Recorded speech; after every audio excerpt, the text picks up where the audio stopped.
ओडिशार आदरणीय राज्यपाल श्रीमती सुरमा पाढ़ी महोदया, ओडिशार आदरणीय राज्यपाल श्रीमती सुरमा पाढ़ी महोदया, आम समस्त भितर उपस्थित स्वामीजी को प्रत्यक्ष प्रारंभिक अवस्था देखी आम भर उपस्थित आदरणीय सरोजदा पुस्तक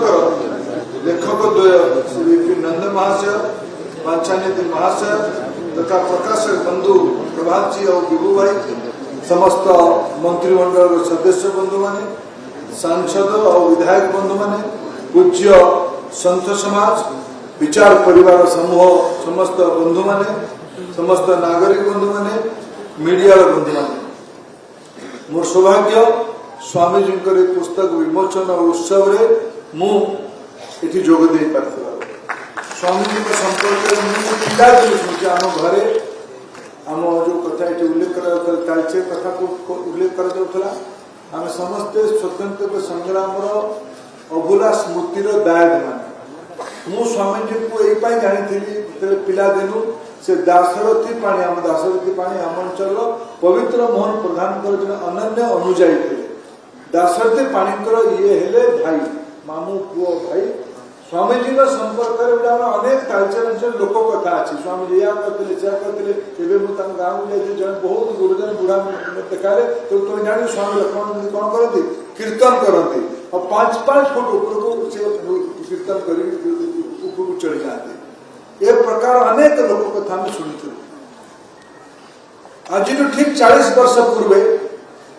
1986 मसीहा कॉलेज में पढ़ुली हायर सेकेंडरी पढ़ुली। तत्कालीन आम संघर सहप्रांत प्रचारक श्याम गुप्ता जी मत फोन कले विपद परिस्थिति अच्छी स्वामीजी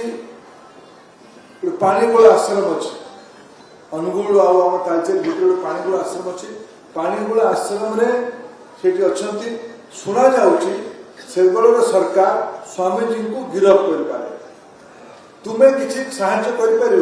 मुझे छात्र संसद सभापति थी से कौन कर स्वामी कहूँ तुम्हें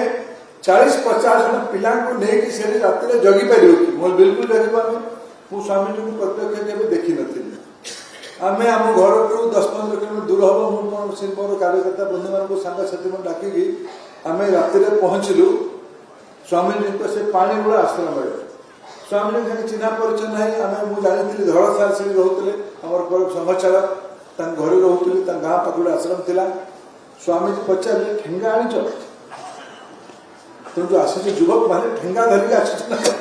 मम्मा भरोसा माने कौन? पात्र इलेक्ट्रॉनिक्स संपर्क एक भरोसार